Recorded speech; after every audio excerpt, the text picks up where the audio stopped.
Hi Woodham TeachMeet, it's Mike from googleineducation.com and also teacherstraining.com.au. Today what I'm going to do is I'm going to show you guys how to create a self-grading assessment.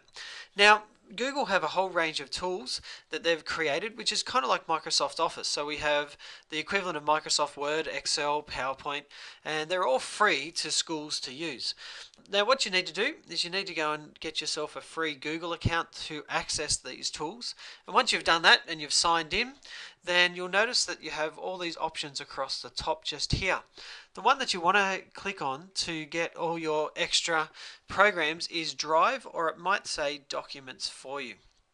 Once you click on that, you'll see a screen that looks like this. You might not have any documents there yet, but you'll see a big Create button and an Upload button and so on.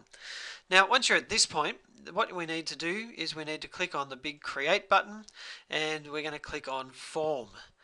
Now, this is where we write our questions and we design our test. And so we're just going to give our form a name, or our test a name. And I'm going to write the first question.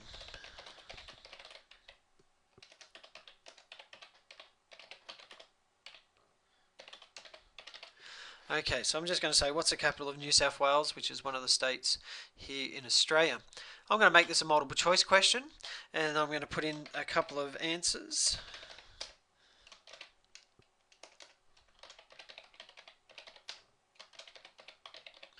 And I'm just hitting enter every time to get a new option there. So then I'm going to make this a required question.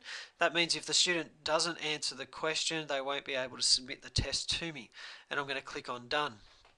Now, once I've done that, I can access the next question by clicking on the Edit button.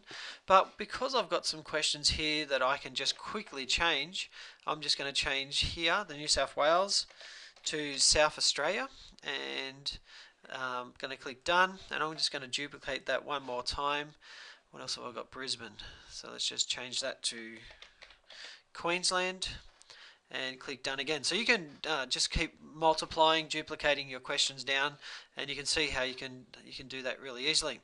Now, one of the questions obviously we want to put in there is, what is your name?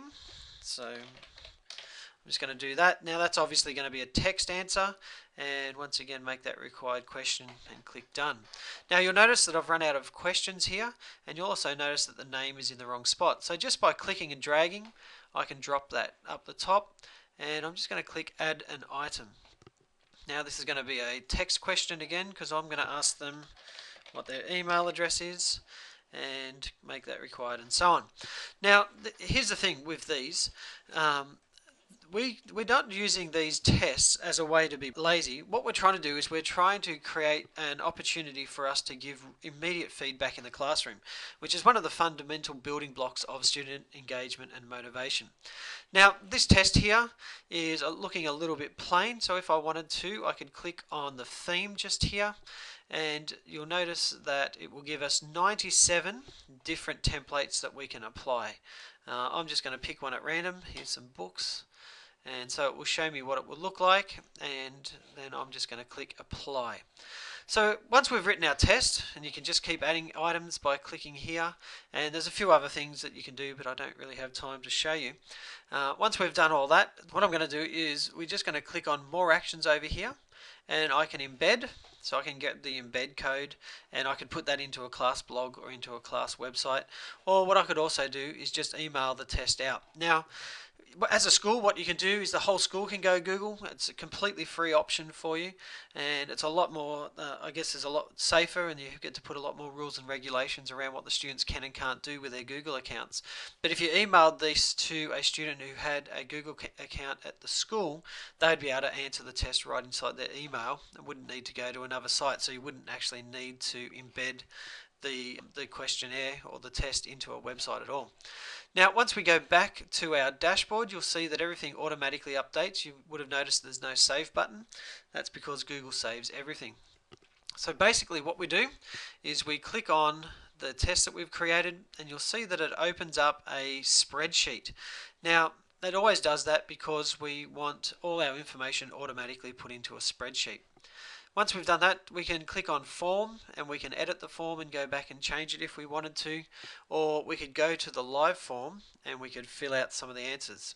So I'm going to do this a couple of times and then I'll get back to you in a second.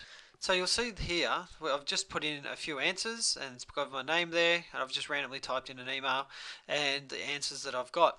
The next thing we want to do is we want to insert a script so that Google will mark it for us. Now the script that we need is called Flubberoo, so that's spelled F-L-U-B-A-R-O-O. So we just click search for that, and then what we're going to do is we're just going to install that script.